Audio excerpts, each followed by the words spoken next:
Is this a new strategy? डेस्ट्रो मुझे याद है पहले भी हील बैटल करके एक टीम को ट्रॉफी दिलवा चुके हैं, बट वो सैनॉक की बात होती थी। इस समय रॉबिन को देखना पड़ेगा, क्या इन्होंने टॉप डॉग को देखा है? जी नहीं, इनका ध्यान दूसरी तरफ और उसी डायरेक्शन में खिलाड़ियों को देखने की पूरी कोशिश है। उस पूरे एरिया पर ब्लेज को छोड़ के, क्योंकि वो खत्म हो चुके हैं, पूरी गॉड्स रेन काबिज, और ये अपने बिल्कुल सामने ग्लिचएक्स को देखना चाहेंगे। देखिए गॉड्स रेन यहाँ से चिकन डिनर निकालने के प्रबल दावेदार बन जाते हैं। हाइट का एडवांटेज है, मैन एडवांटेज है और सारी चीजें उनके फेवर में नजर आ रही हैं। बशर्ते अगला सर्कल भी उनके पास हो, और आप देखिए उसके लिए उन्होंने ऑलरेडी स्ट्रैटेजी बना रखी है। वो ऑलरेडी इन्फिल्ट्रेट कर रहे हैं, वो सर्कल के सेंटर की तरफ जाना चाहते हैं। ऐसे में रैल्फ वो करण के ऊपर नॉक निकालेंगे, एंगल्स पता है नहीं। यहाँ पे निंजा जॉट को एक ग्रेनेड को करने की कोशिश, ग्लिचएक्स रीबॉर्न उनके सामने सबसे बड़ी चुनौती रहने वाली है। वहीं दूसरी तरफ 4 अग्रेसिव मैन दो टीम्स के बीच में आएंगे, फंसेंगे और एक एक करके समाप्ति की तरफ वो बढ़ते हुए। But GlitchX reborn they are standing strong, they definitely are. लेकिन इस सबके बीच में 4 अग्रेसिव मैन, जैसे कि आपने बात करी, जी हाँ, उनका एलिमिनेशन हुआ है। 60 टीमें बची हैं। ग्लैडिएटर्स अगर अभी भी एलिमिनेट होती है, उनको अब 2 प्लेसमेंट पॉइंट्स मिलेंगे। यहां से प्लेसमेंट पॉइंट्स का जो फैक्टर है वो बढ़ता हुआ नजर आता है। 5 टीमें, 4 टीमें, देखते ही देखते हमारे सामने मेटल का हुआ है एलिमिनेशन। और भी टीम फॉलो करिए, एक और खिलाड़ी को स्पॉट किया, रोमन के ऊपर शॉट्स आए, लेकिन वो खुद को सेफ रखना चाहते हैं। ओआर के एडमिन को खत्म किया जाएगा, इनफैक्ट ओआर को खत्म किया जाएगा। This is where it all goes down. GlitchX क्या वो एक और मेरा महाराज अपना बनाएंगे? But gods reign, is this the perfect comeback story?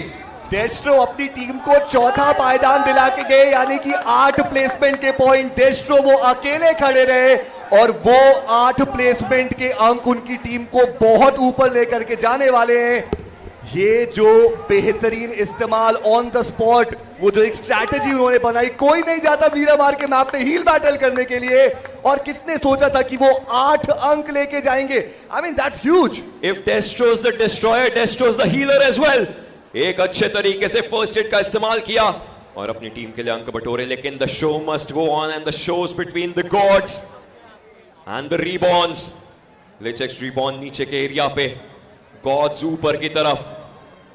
Smokes का इस्तेमाल डेफिनेटली करने की कोशिश है ग्लिचएक्स की तरफ से, लेकिन सर्कल 27 मीटर की चुनौती गॉड्स रेन के सामने रख चुका है। जी हाँ बिल्कुल। अब देखना ये कि वो पहला नॉक यहां से कौन निकालने वाला है।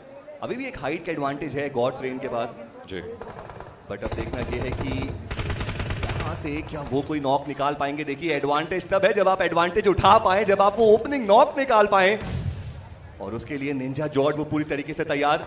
अभी भी हम देख रहे हैं कि आर्मर बेटर है, लेकिन थ्रोएबल्स की कमी गॉड्स रेन के पास हमें देखने को मिल रही है, जो कि एक अच्छा संकेत नहीं। वही अगर हम बात करें ग्लिचएक्स रीबॉर्न की, वो जो कवर्स हैं वो लेते हुए वो आगे बढ़ रहे हैं और अपने आप को एक अच्छी पोजीशन में लेके आ चुके हैं। बट रॉबिन वो एक ऑफ गार्ड एंगल क्रिएट करने की कोशिश कर रहे हैं, और ये फ्लैंक सबसे ज्यादा महत्वपूर्ण इस फाइट में। लेकिन रॉबिन वापस से पीछे की तरफ को आए। अगले 56 सेकंड के अंदर कहानी पूरी बदली जा सकती है। स्मोक्स जो किए गए थे कुछ खत्म हो चुके हैं। थ्रोएबल्स बचे ही अब कितने होंगे इन दोनों टीमों के पास? आखिर के कुछ स्मोक्स किए जा रहे हैं, और अब शायद पहला कोई नॉक देखने को मिल सकता है। दोनों तरफ से पूरी कोशिश है, लेकिन ये सर्कल क्लोज इन करते करते आप देखिए 2-2 1-1 मीटर से कहीं ना कहीं टीम्स अपने आप को जोन में लाना चाहती है, लेकिन वो जो हिचकिचाहट है कि आगे गए तो खुद दिख जाएंगे, उसी के बीच में शायद ही गेम एक और सर्कल जाए। स्मोक्स का इस्तेमाल करने की कोशिश निंजा जॉट के द्वारा। उनको भी पता है कि एक नॉक निकालना पड़ेगा, वो जो एक प्रेशर है वो क्रिएट करना पड़ेगा। And at the same time Gods Reign वो भी एक दावेदार हैं, वो भी टॉप 3 में आ सकते हैं इस मुकाबले के बाद। एंड हु नोस, अगला मुकाबला 18 फिनिशेस 20 फिनिशेस कुछ भी हो सकता है। एक्वानॉक्स वो रैल्स को वहां पे डाउन करते हुए नजर आएंगे। वो ओपनिंग नॉक जिसकी दरकार थी वो ऑलरेडी यहां पर आ चुका है, और अब it's the time for Gods Reign to reign supreme. उनको अब आगे बढ़ना पड़ेगा, उस प्रेशर को कन्वर्ट करना पड़ेगा, लेकिन उनके भी पीछे से अब वो जो ब्लू जोन का डैमेज है, जो ब्लू जोन का प्रेशर है, वो आता हुआ नजर आएगा, और इसमें फंसते हुए नजर आ सकते हैं गॉड्स रेन। एक्सट्रीम प्रेशर, और इस एक्सट्रीम प्रेशर के अंदर एक डायमंड निकलेगा। वो कौन सी साइड से है समझने वाली बात। आखिरी 29 गोलियां बची हैं एक्वानॉक्स के पास, उनकी M4 में आखिरी 29 गोलियां। 3 वर्सेस 3। वेल, राल्फ को मिला है जीवन दान। 3 वर्सेस 4 हो चुकी है फाइट। क्या हाई ग्राउंड पे कम खिलाड़ी जीतेंगे, या लोअर ग्राउंड पे ग्लिचएक्स अपने लिए आज के दिन का मिरामार बैक टू बैक बनाने वाली है?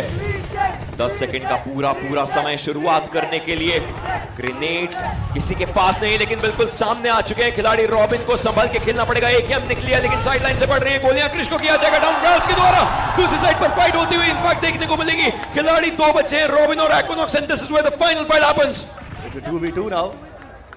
अभी भी यहाँ पे अगर हम देखें रोमन इनफैक्ट 3v2 की वो फाइट हमें देखने को मिल जाएगी। आगे जा रहे हैं एक्वानॉक्स, एक शॉट लेने की कोशिश। जी हाँ, एक और खिलाड़ी को वहां पे उन्होंने डाउन किया जरूर से। एक बार फिर से वो आगे बढ़ते हुए नजर आएंगे। ये एक कठिन चुनौती ग्लिच एक्स रिबॉर्न के लिए, बट रॉबिन उनके पास अभी भी वो हाइट का एडवांटेज और उनको एग्जैक्टली पता है कि प्लेयर्स मौजूद का। Robin goes down as well and now it's all on to Aquanox. One man with a DBS, 9 bullets. आधी HP डाउन करी, लेकिन DBS का प्रहार क्या ज्यादा खड़ा रहेगा। 1 versus 1 की fight, M4 versus DBS. Equinox doesn't have any bullets. Goes big, goes supreme, goes huge, goes godly, goes mind-blowing, goes insane. God's reign, Equinox, the clutch of a lifetime, the clutch of BGIS, the heist of the chicken dinner. What a game by God